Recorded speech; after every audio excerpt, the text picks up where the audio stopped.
So some stories teach us about success. Uh, we love those stories, right? Yeah. The whole underdog climbing the corporate ladder thing or the athlete breaking a world record. Right, the classic triumph narratives. Exactly. And then, some stories teach us about survival, enduring the elements, fighting against impossible odds out in nature. But very, very few stories teach us something much deeper. Which is how to actually remain human. Yes, how to remain human in the absolute darkest, most unimaginable moments of history. And that distinction is, it's incredibly important. I mean, it is one thing to survive physically. It's an entirely different, almost incomprehensible achievement to survive spiritually and emotionally intact when the entire world is quite literally trying to strip your humanity away. Welcome to this deep dive. Our mission today is to explore the astonishing life of Eddie Jaku. He was a man who survived the Holocaust. He lost his family, his home, his country, his youth, basically almost everything a person can lose. And yet, after all of that, he boldly claimed the title of the happiest man on earth. Which, on the surface, sounds like a complete contradiction. I mean, how could you possibly claim that? Right, it sounds impossible. But when we synthesize Eddie's own memoir, alongside the psychological insights of Viktor Frankl, who was another Holocaust survivor and psychiatrist, and the Japanese philosophy of Ikigai, we find that it really isn't a contradiction at all. It is a profound, actionable framework for living. So whether you are listening to this right now while facing your own personal struggles or you're just, I don't know, trying to find some meaning in an increasingly chaotic world, the material we are unpacking today offers a shortcut to understanding true resilience. Eddie had this foundational belief, and I want to put it right out there at the start of our conversation. He said, "Happiness does not fall from the sky. It is in your hands." That really sets the tone for everything he endured. It does. So how do we even begin to unpack a life like this? Where does his story actually start? We have to begin in Leipzig, Germany, in the year 1920. That's when Eddie is born, Abraham Salomon Yakovich, though his family and friends just called him Adi, or Eddie. And to truly understand the tragedy of what happens later, we really have to grasp the intense national pride of this family. They considered themselves Germans first, Germans second, and Jews third. Wow, so fully assimilated. Completely. The level of assimilation is vital context here. This was a family deeply embedded in the cultural and industrial fabric of Germany. Leipzig itself was a city of art, culture, Bach, Mendelssohn. They weren't outsiders at all. They were the establishment. I was actually looking at the historical records regarding his father, Isidore, and the irony there is just staggering. Isidore was originally an immigrant from Poland, right? Yeah. And he ends up essentially building weapons for the German war effort during World War I. He did, yeah.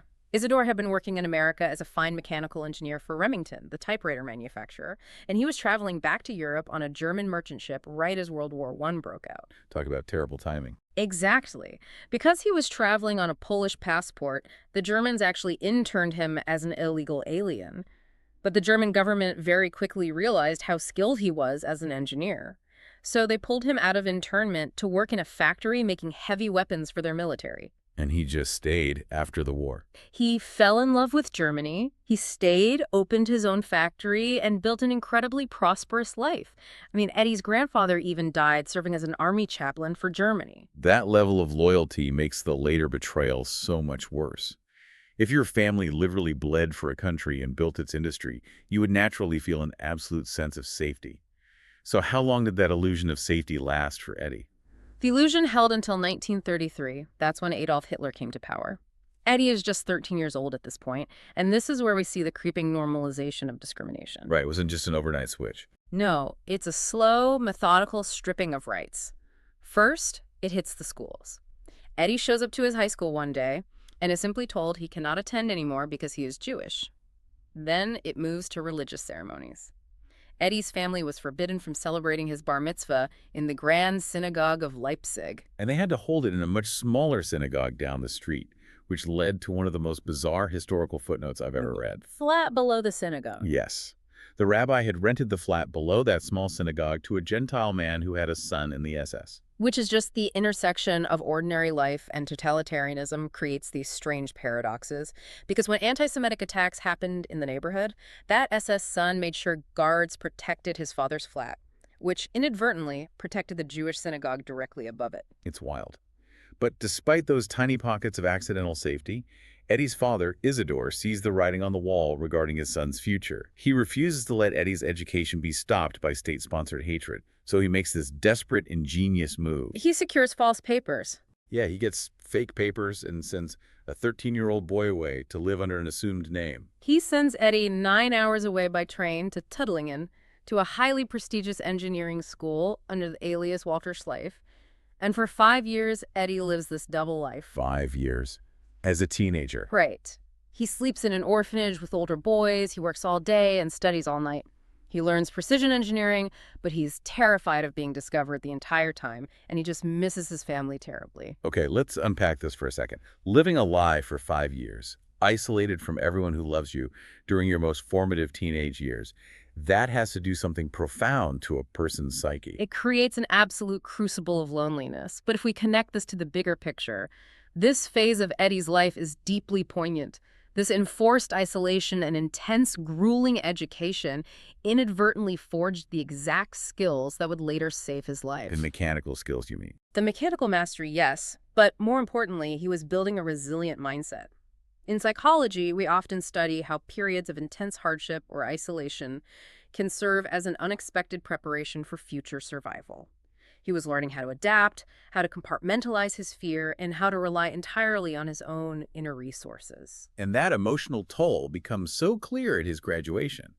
In 1938, he's 18 years old, he sits his final exams, and he is named the top apprentice of the year. He's even invited to join the prestigious Precision Engineering Union. Which was a huge deal in Germany at the time. Huge. The master of the union calls him up in front of everyone wearing this elaborate traditional blue robe and announces that they are accepting the apprentice Walter Schleife into one of the finest unions in Germany. And Eddie just bursts into tears. And the master is completely confused, asking him why he isn't bursting with pride. But Eddie is inconsolable because the achievement is entirely hollow. He cannot reveal his true name. He can't share this triumph with his parents. It highlights a core human truth, I think. Success means very little if it requires the erasure of our identity, and if we can't share it with the people we love. Absolutely. And his father always used to tell him, family first, family second, and family at the last. So Eddie makes a decision that changes the course of his life. He takes a train back to Leipzig to surprise his parents for their 20th wedding anniversary. He's been so isolated down at the engineering school that he has no real idea what the political climate has become, and he arrives on a very specific fateful date. November 9th, 1938. Kristallnacht, the night of broken glass. This is the turning point where the illusion of safety is violently and permanently shattered. He arrives at his childhood home, and it's empty. It's totally dark. He doesn't know that his family had actually gone into hiding, assuming he was safe far away in Tuttlingen. But his little dachshund, Lulu, is there. So he just goes to sleep in his childhood bed. Then at 5 in the morning, the door is kicked down. What exactly happens next? 10 Nazi soldiers storm the house. They drag an 18-year-old Eddie out of bed. They beat him so brutally that his pajamas are completely soaked in blood. And in a horrifying display of cruelty, one soldier takes a bayonet and starts carving a swastika into Eddie's arm. Just unspeakable violence. It is. And when his little dog Lulu tries to protect him by jumping at the attacker, a soldier uses his bayonet to stab and kill the dog right in front of him, shouting, "Jewish dog!" Then they drag Eddie outside. And they force him to watch his 200-year-old family home be destroyed. But reading through the accounts of that night, there was a specific detail that seemed to break his spirit even more than the physical violence of the soldiers. What was it about the crowd that affected him so deeply? It was the realization of who made up the crowd. He didn't just see SS uniforms, he saw his neighbors. The ordinary citizens. Yes, ordinary citizens. Yeah. People he had grown up with, people who considered themselves highly cultured, were spitting and jeering. They were throwing Jewish citizens, including young children, into the freezing river. How does a person even process that? You're standing there bleeding, and the person cheering for your death is the same person you used to buy bread from. This raises an important question, one that Eddie himself wrestled with for years. How does a civilized nation turn into monsters? How do people who prize the rule of law suddenly cheer as their neighbors are thrown into a freezing river? Did he ever find an answer to that? He did. Eddie notes that it was their weakness. Fascism weaponizes fear. When a population is made to feel afraid or economically insecure, they look for a scapegoat. The state provides that scapegoat, and suddenly morality is easily discarded. Eddie realized that these people were manipulated into hatred because it was simply easier to hate than to think clearly. That is the exact moment Eddie loses his pride in being German. He loses his dignity, and his faith in humanity is completely shattered. They load him onto a truck, and he is sent to the Buchenwald concentration camp. I have to imagine the initial shock of arriving at a place like that is paralyzing. It is a descent into an organized, bureaucratic hell. Buchenwald was initially filled with thousands of middle-class professionals, doctors, lawyers, academics who were thrust into unimaginable squalor. Right.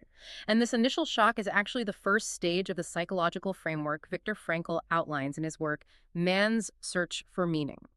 Frankl, who was a psychiatrist and also survived the camps, noted that prisoners go through distinct psychological stages. The first is profound shock and denial. What does that look like in practice in a place like Buchenwald? It looks like 1,200 men crammed into a stable built for 80 horses, sleeping 5 to a bunk, pushed together like sardines.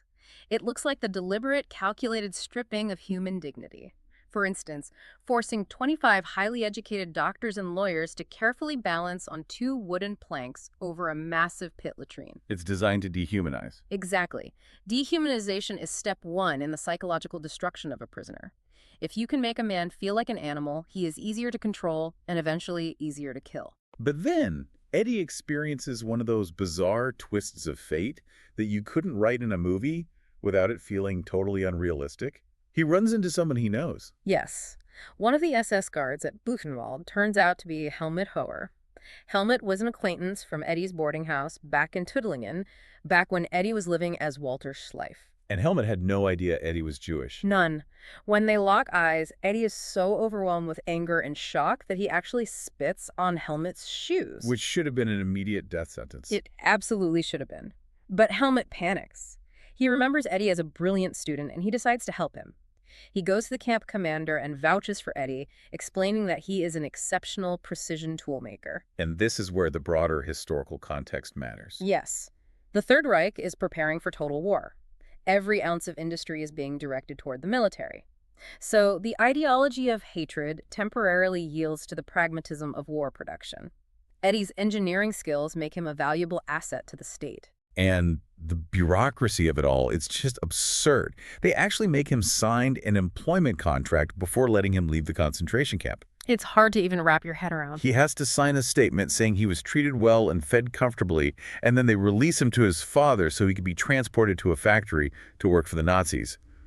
But his father, Isidore, isn't going to let that happen, is he? Not a chance. Yeah. Isidore defies the state. He picks Eddie up, but instead of driving to the factory, he drives straight toward the Belgian border. They cross on foot and make it to Brussels. You would think that escaping Germany would be the end of the nightmare. But the tragedy of bureaucracy strikes again. After just 2 weeks in Brussels, the Belgian police arrest Eddie. Let me guess. Because he's a refugee. Worse, because he is a German illegal alien. Oh, wow. It is a devastating, almost sickening irony. In Germany, he is brutally persecuted and tortured for being Jewish. In Belgium, he is imprisoned for being German. It really highlights the absurdity of borders and national labels during a time of global panic. That kicks off a chaotic labyrinth of persecution. He's thrown into the Exard refugee camp in Belgium. And then history catches up with him again. May 1940. Germany invades Belgium. The refugees are evacuated, and Eddie finds himself walking toward the coast. He walks for 10 hours toward Dunkirk, hoping to catch a boat to England, but he arrives right in the middle of the legendary Dunkirk evacuation. The sheer scale of the chaos there is hard to overstate. Hundreds of thousands of Allied troops trapped on the beaches, being bombarded by the Luftwaffe. And for a Jewish refugee caught in that crossfire, there was no room on those boats. So he just keeps walking. For 2.5 months, he walks south across France, all the way to Lyon. The physical and mental endurance required for that is mind-boggling. But when he gets to Lyon, his German passport is discovered. And the French authorities arrest him as a German spy. He is thrown into the Gurs internment camp by the Vichy French government. Which was the collaborationist government. Exactly. The Vichy regime essentially allied with the Nazis after the fall of France. They were entirely complicit in the Holocaust. By 1941, they agreed to trade Jewish prisoners over to the Nazis. So Eddie is put on a train bound for Auschwitz. But this is where those 5 years of isolation and engineering school pay off. Before boarding the train, he manages to steal a simple tool, a screwdriver, or a piece of a tool. And while the train is moving, he literally pries up the floorboards of the train carriage. He slips through the floor onto the tracks and escapes into the night. The sheer will to survive is staggering.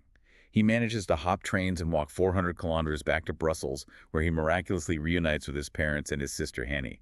They find a hiding spot in the attic of an elderly Catholic man. They stay in that cramped attic for 11 months. Eddie is sneaking out to work his fingers to the bone in a factory just to trade for scraps of food for his family. And yet, looking back, Eddie later calls this period in the attic the best time of his life. How do we make sense of that? How can hiding in terror be the best time of your life? This completely redefines our modern understanding of happiness. If we bring in the philosophy of Ikigai from our research, it provides a perfect lens for this. Right, the Japanese concept. Yes. Ikigai translates roughly to a reason for being. It's often visualized as the intersection of four circles: what you love, what the world needs, what you are good at, and what you can get paid for. But at its deepest cultural root, Ikigai is about finding joy in the small things, in everyday simplicity, and in connection. So even in an attic. Eddie was trapped in an attic, terrified. But his family was together, he was providing for them, he had a profound sense of purpose. That is why. Precisely. Viktor Frankl observed the exact same phenomenon. Joy and meaning are found in human connection and purpose, not in external circumstances. You can be in a mansion and be entirely devoid of Ikigai, or you can be starving in an attic and feel a deep sense of meaning because you are suffering for the people you love. But that joy is heartbreakingly brief. In late 1943, the Belgian authorities discover them. The whole family is arrested. In February 1944, they are put on a train to Auschwitz. This is a 9-day train ride in the bitter Polish winter. They are crammed into cattle wagons. In reading the history of these transports, it's noted that in other carriages, up to 40% of the people died of thirst and exposure before the train even stopped. When the doors finally open at Auschwitz-Birkenau, the prisoners are thrust into absolute sensory overload. Freezing mud, blinding spotlights, barking dogs, and screaming guards. This is designed to disorient them completely. And waiting for them on the platform is Dr. Josef Mengele. The infamous angel of death. Mengele is conducting the selections. A casual flick of the wrist decides your fate. To the right, you become a slave laborer, worked until you die. To the left, you go straight to the gas chambers. Mengele points Eddie to the right. He points Eddie's father to the left, toward a waiting truck. And Eddie's mother and sister have already been swept away in the chaotic crowd. Eddie desperately wants to stay with his father, so he tries to sneak out of his line and climb onto that truck. What happens next is just chilling. A guard spots Eddie trying to get on the truck and stops him. The guard looks at him and says, "Didn't he tell you to go this way? Your father rides on the truck because he is old. You will walk." And Eddie accepts this bureaucratic logic. He steps back into the line. But that guard, completely unknowingly, saved Eddie's life. That truck was driving directly to the crematoria. His father and mother were murdered shortly after arriving. The psychological toll of realizing how close you came to death, combined with the sudden, violent loss of your parents. It's a miracle his mind didn't just snap right there. This brings us to the second stage of Frankl's psychological framework of the camp experience: apathy or depersonalization. After the initial shock wears off, the prisoner is subjected to such extreme emotional and physical torture that the mind attempts to shut down to protect itself. So apathy becomes a necessary defense mechanism. You have to stop feeling or the grief will kill you. And the Nazis actively tried to force that break, like with the washroom test. Eddie, along with 147 other young men, is stripped naked and shoved into a tiny washroom. We're talking 148 men in a space meant for maybe a dozen. They lock the door. It is pitch black. It is freezing cold. For 3 days and 3 nights, they are locked in there. Every so often, the guards outside would shout, "Gas!" or "Fire!" just to incite a panic.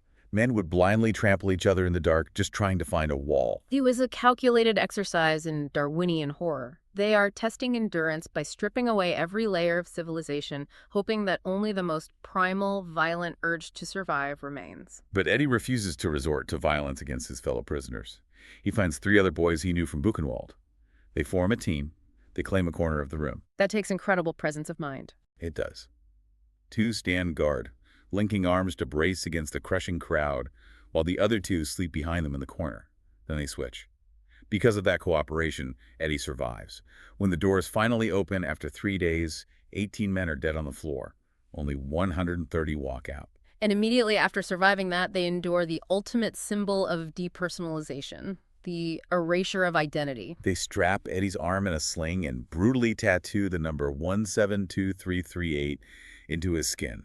He is given a striped uniform. He is no longer Eddie Jaku. He is a number. The goal is to make the prisoner internalize that their life, their history, their name has zero value. But Eddie refuses to accept that zero value. He pivots back to his ikigai.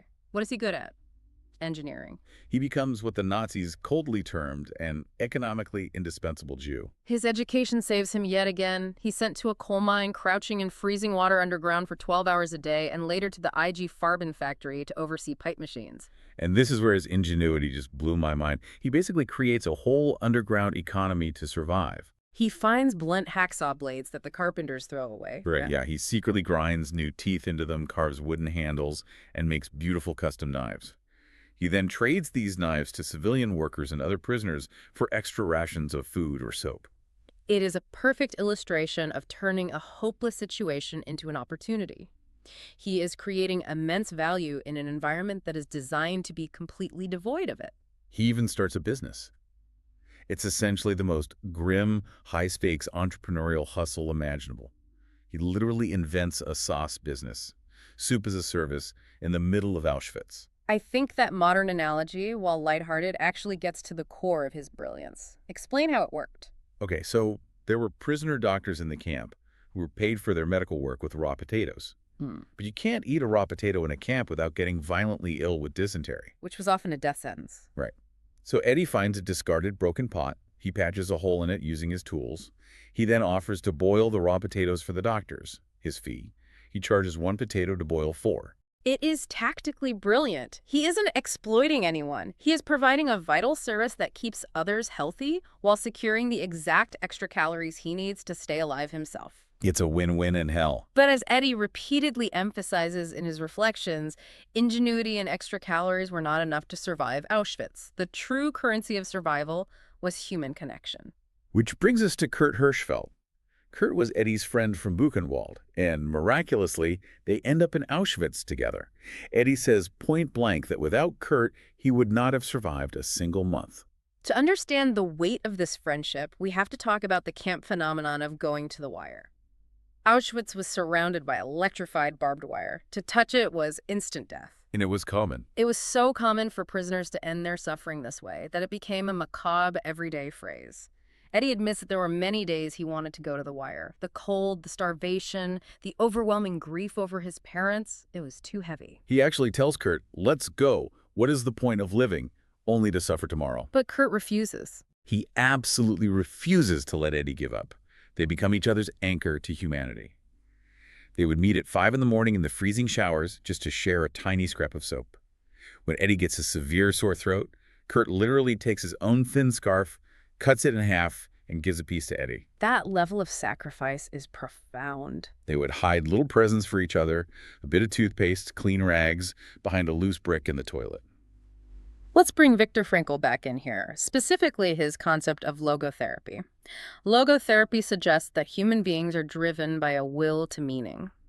Frankl argued that we can discover this meaning in 3 ways: by creating a work or doing a deed, by experiencing something or encountering someone, which includes love, or by the attitude we take toward unavoidable suffering. So in the brutal logic of the camp, where survival of the fittest should theoretically reign, Frankl observed that those who maintained deep bonds of love and friendship were actually more likely to survive. Friendship gave people a why to live.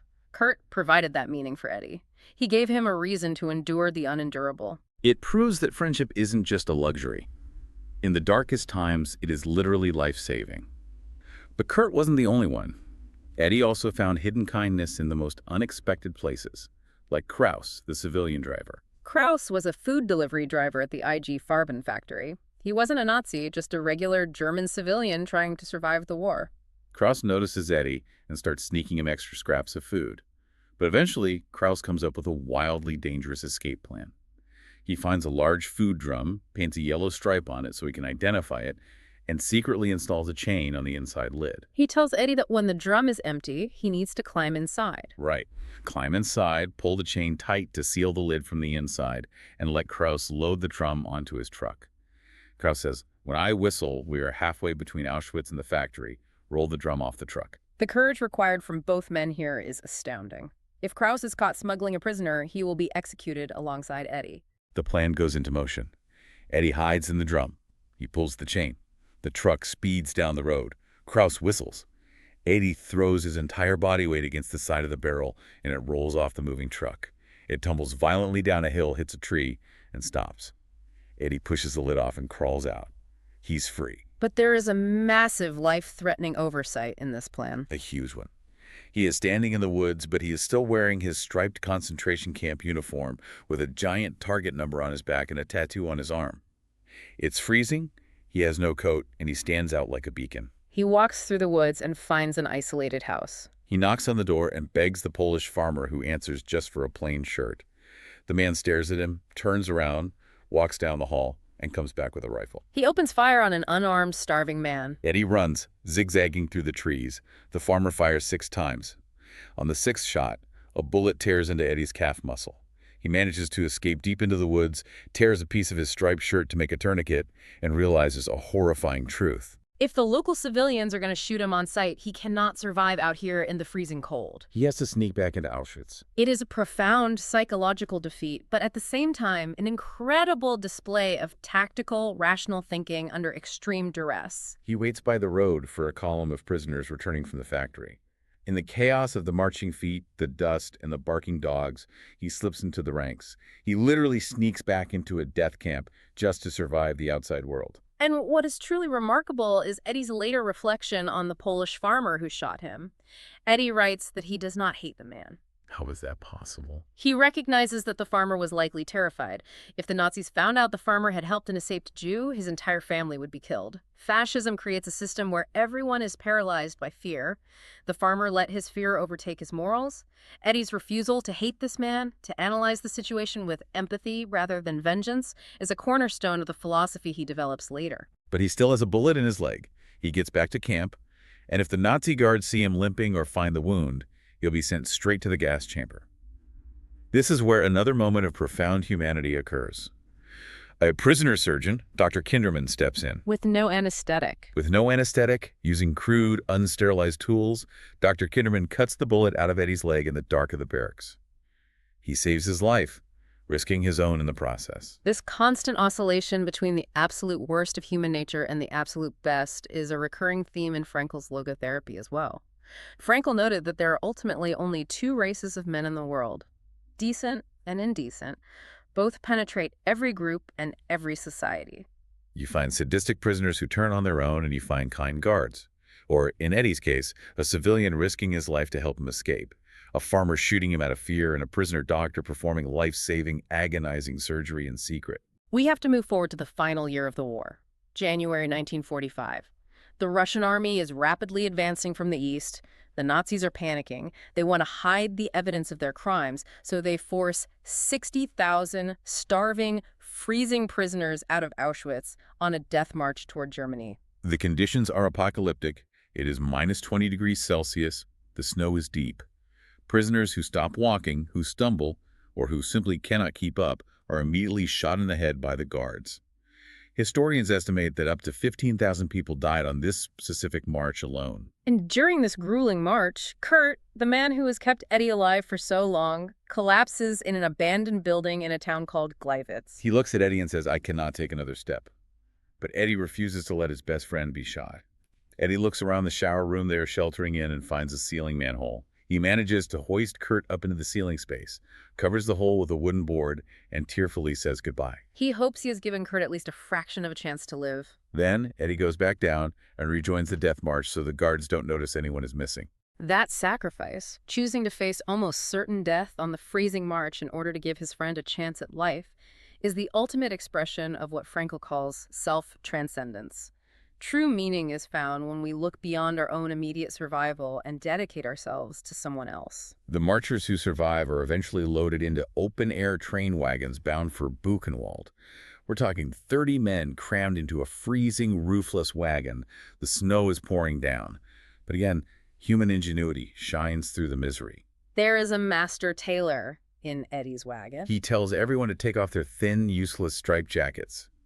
Working frantically with needles he had scavenged, the tailor sews all the jackets together to create one giant blanket. It's a brilliant survival tactic. They all huddle underneath this massive patchwork blanket, using their combined body heat to create a microclimate. The snow piles up half a meter thick on top of the blanket, actually providing a layer of insulation against the wind. When they get thirsty, they just reach up and grab a handful of snow. While 40% of the people in the other exposed wagons freeze to death, the men in Eddie's wagon survive. When they finally arrive at Buchenwald, Eddie is ordered to do the unimaginable. Unload the bodies from the wagons where people didn't survive. As he is pulling dead man onto a cart, a young French boy, maybe 20 years old, suddenly sits up among the bodies. He speaks to Eddie in French. He says, "Please take the photo in my pocket. I was married 3 weeks ago. Tell my wife what happened." And then right there, he dies. Eddie takes the photo. It is a devastating moment that encapsulates the sheer volume of stolen futures. It is also an incredibly heavy psychological burden for Eddie to bear, becoming the memory keeper for a stranger's lost love in the middle of a literal pile of bodies. The end of the war is chaotic. Eddie is moved to a smaller camp called Sonnenberg. He is chained to a machine making gears 12 hours a day, with a wooden sign hung around his neck that says if he makes 7 mistakes on the machine, he will be hanged. But the Allied forces are closing in. The camp is bombed, and the guards force the remaining prisoners on one final chaotic march. They are literally just walking in circles because the Russians are closing in on one side and the Americans are on the other. The Nazis are now actively executing prisoners in fields to eliminate witnesses before the Allies arrive. Eddie knows he has to escape now, or he will be murdered to hide the evidence. As they march past an abandoned farm, Eddie picks up 2 heavy wooden pickling barrel lids. The other prisoners think he has completely lost his mind. Why would you carry extra heavy wooden boards when you are starving to death and barely able to walk? But Eddie has a plan. One night, the guards halt the march because they find a dead horse in a field and decide to butcher it to make soup. While everyone is completely distracted by the promise of food, Eddie sneaks away. He slides into a drainage pipe running under a nearby road. And he uses those wooden lids. He puts one lid on his left side and one lid on his right side, wedging himself between them like shields.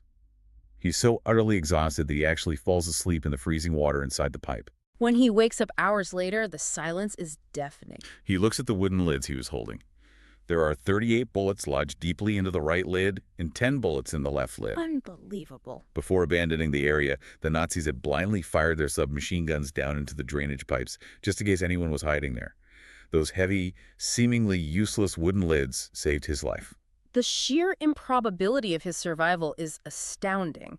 It's an intersection of relentless ingenuity, the kindness of others, and sheer, undeniable luck. He crawls out of the pipe. The Nazis are gone. He finds a sharp stone and violently scratches the Auschwitz tattoo off his own arm, refusing to bear their number anymore. He reclaims his identity. He knocks on the door of a nearby German farmer, who bursts into tears when he sees Eddie's skeletal condition, gives him real clothes and shoes. Finally, Eddie limps to a highway and sees an American tank rolling down the road. He is rescued. He weighs barely 68 pounds.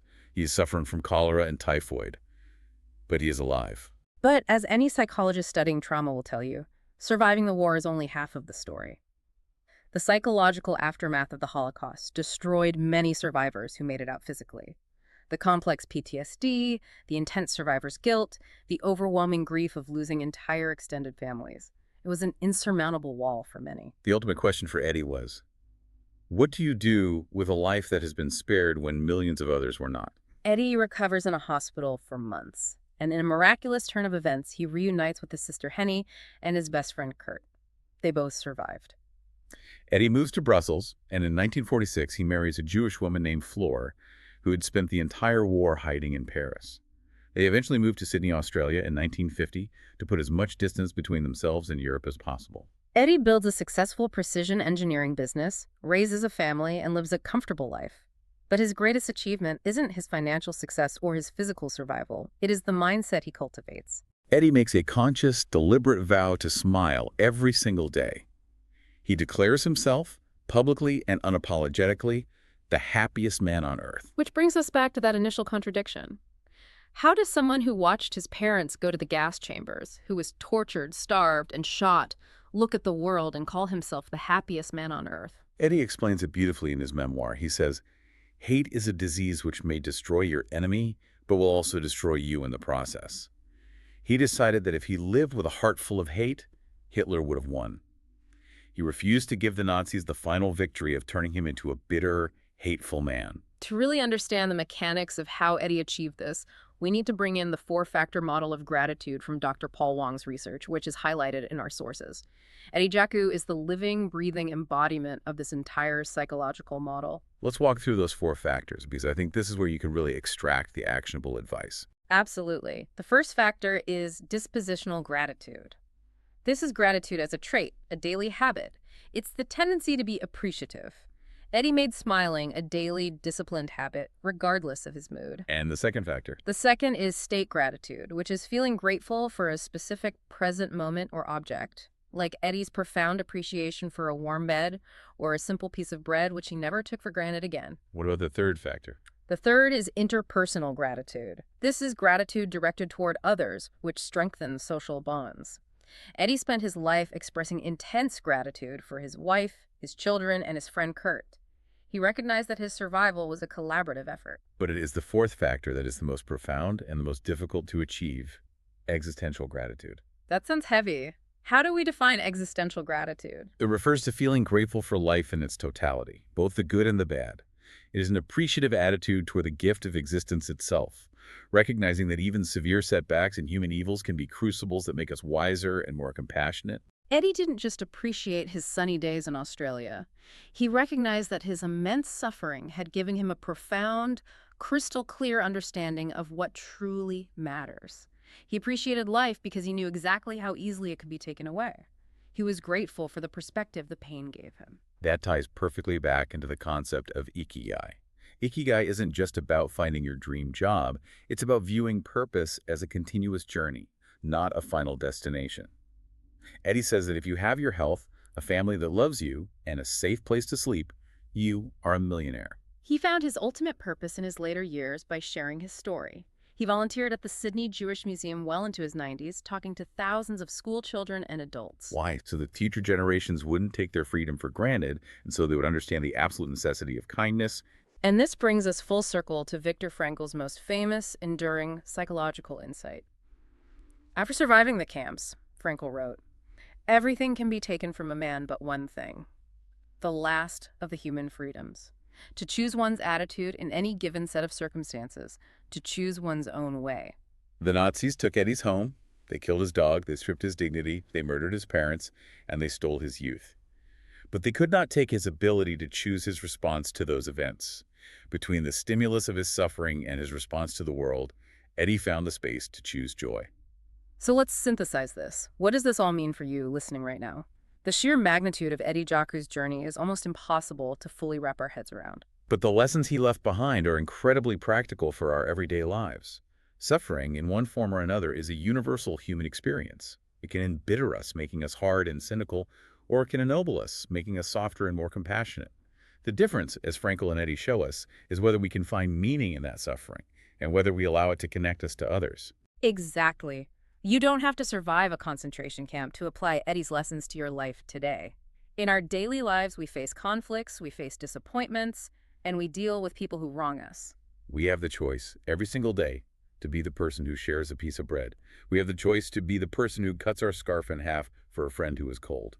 We have the choice, when someone hurts us, to try and understand their pain rather than letting hate infect our own hearts. Eddie Jaku looked at a world that had shown him the absolute worst of human nature. He saw ordinary, cultured people turn into cheering monsters. He saw the cold machinery of bureaucracy weaponized for mass murder. And his response, his ultimate revenge against the darkness. He made himself a friend to the world. He decided to be the happiest man on earth. So I want to leave you with a final thought to mull over today. If a man who endured the unimaginable can wake up every day, look in the mirror, and consciously decide to find the beauty and joy in life, what is stopping you from choosing to find the beauty in your own life today? It is a powerful, enduring challenge. The seeds of meaning are hidden in every single moment, just waiting for us to choose them. Thank you so much for joining us on this deep dive. It has been an absolute honor to share Eddie's story with you. Take care of yourselves, and remember to be a friend of the world.